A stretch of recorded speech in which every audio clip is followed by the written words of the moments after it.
Ever wondered why some reactions give rise to a solid while others don't? Well, the magic lies in the world of precipitation reactions and titration. Imagine this: two solutions, seemingly harmless, meet, and suddenly, a solid is born in the liquid womb. That, my friends, is a precipitation reaction. Now let's delve a little deeper, shall we? Titration, on the other hand, is a meticulous dance of chemistry. It's about adding a solution of known concentration to another, until the chemical reaction between them is just right. Factors like pH, temperature, and the type of solvent can influence the solubility of salts in these processes. We also have a few common methods used in titration, including argentometric titration and titration involving ammonium and potassium thiocyanate. Then there are the Mohr's, Volhard's, and Fajon's methods, each with their unique approach. We are about to unravel the complexities behind these fascinating chemical processes, so buckle up and let's get started. What makes some salts dissolve more easily than others? This question takes us on a journey into the fascinating realm of solubility, specifically focusing on slightly soluble salts. Let's start with the concept of solubility product, often represented by the term K-SPI. In layman's terms, the solubility product is a measure of how much of a particular salt can dissolve in a given amount of solvent before it reaches a state of equilibrium. The higher the K-SPI, the more soluble the salt. But solubility is not a solo act. It's a carefully choreographed dance involving various factors such as pH, temperature, and the very nature of the solvent itself.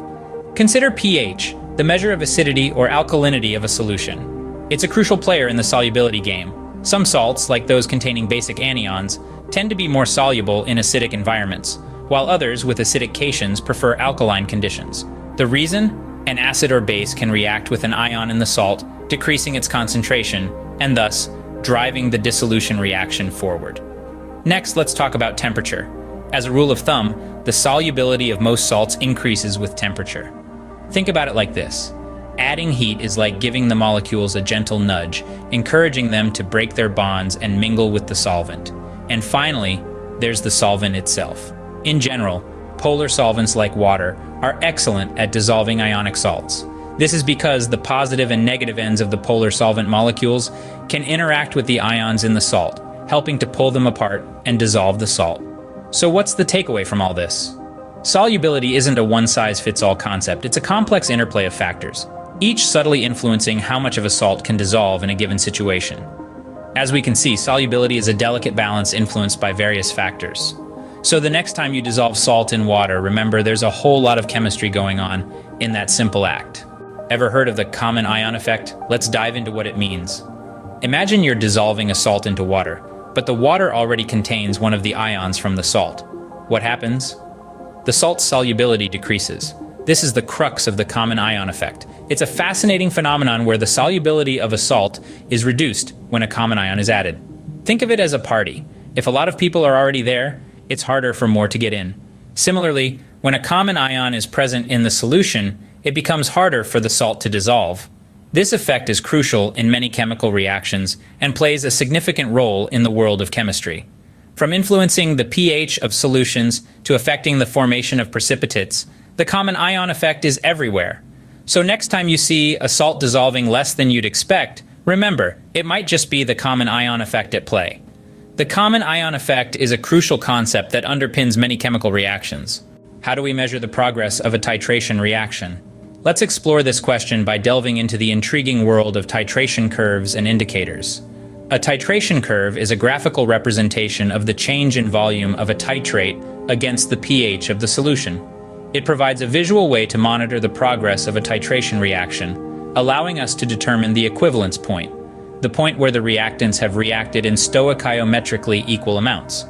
The curve's shape can also give us clues about the strength and type of acids and bases involved in the reaction. But how do we determine this equivalence point in a real-life lab setting? This is where indicators come into play. Indicators are substances that change color at or near the equivalence point of a chemical reaction. They provide a visual cue, signaling when the reaction has reached its completion. There are several different types of indicators, each with their unique color change range. Some common ones include phenolphthalein, which turns from colorless to pink, and bromothymol blue, which switches from yellow to blue. The choice of indicator depends on the specific reaction being studied. But what about the calculations? Well, titration curves can be calculated using the initial concentrations of the reactants and the volume of the titrant added. This involves a bit of math, but don't worry, it's nothing a budding chemist can't handle. So when you're in the lab, titrating away, remember the importance of these tools. A titration curve gives you a roadmap of your reaction, and the indicator is your trusty guide, leading you to the equivalence point. Understanding titration curves and indicators not only helps us in the lab, but also deepens our understanding of the fascinating interplay of chemistry. These tools allow us to quantify and visualize the unseen reactions happening right before our eyes, making them an integral part of the chemist's toolkit. Titration curves and indicators are essential tools in the chemist's arsenal. Titration isn't a one-size-fits-all process. Let's explore some specialized methods. Diving into the world of titration, we're going to delve into some specialized techniques, starting with argentometric titration. This method, as the name suggests, involves the use of silver ions and is typically used to determine chloride, bromide, and iodide ions. The process involves the addition of a silver nitrate solution into the test solution until the reaction is complete. The endpoint is usually detected by the formation of a colored precipitate or the use of an appropriate indicator. Now let's talk about titration involving ammonium and potassium thiocyanate. This is a fascinating method where we use a solution of ammonium thiocyanate and titrate it against a solution containing iron. The endpoint is detected by a color change from colorless to reddish-brown, courtesy of the formation of iron thiocyanate. Next up, we have Moore's method. This is a classic method used to determine the concentration of chlorides in a solution. In Moore's method, we add a standardized solution of silver nitrate to the analyte solution. The endpoint is detected by the formation of a reddish-brown precipitate, indicating the presence of excess silver ions. Shifting gears, let's discuss Volhard's method. Similar to Moore's method, Volhard's method is used to determine the concentration of halides, but with a slight twist.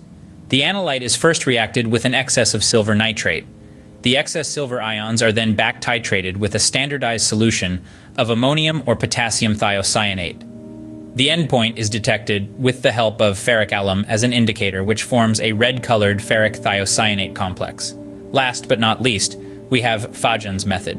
This method is a bit different. It's a type of back titration, but instead of using a color change to indicate the endpoint, it uses a precipitation reaction. We add an excess of silver ions to the analyte, and the excess silver ions are then titrated with a solution of sodium chloride.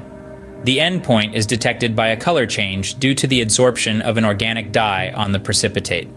Each of these methods has its unique applications and advantages, broadening the scope of titration. Whether it's the argentometric method's proficiency with halides, Moore's and Volhard's method's adeptness with chlorides, or Fajon's method's unique approach to back titration, these techniques offer a wide range of possibilities for chemists and researchers alike. And there you have it. A journey through some of the specialized titration methods, each providing a different perspective on how titration can be carried out. Remember, science is all about exploration and understanding, and each of these methods is a testament to that. Each of these methods has its unique applications and advantages, broadening the scope of titration. We've journeyed through the world of precipitation reactions and titration, but the exploration doesn't end here. We've dipped our toes into the fascinating ocean of chemistry, unraveling the secrets of slightly soluble salts, the common ion effect, and how various factors like pH, temperature, and solvent affect solubility. We've navigated the intricate pathways of titration curves and the use of different indicators. We've delved into the depths of argentometric titration and discovered the unique techniques of Moore's, Volhard's, and Fajon's methods. Each of these topics is a crucial piece of the larger puzzle, helping us comprehend the intricate dance of chemical reactions. Remember, this is just the beginning. The world of chemistry is vast and ever-evolving, with each concept interlinked in ways we might not initially perceive. So, stay curious, keep exploring, and immerse yourself in the captivating world of molecules and reactions. And remember, subscribe for more because you won't find me later.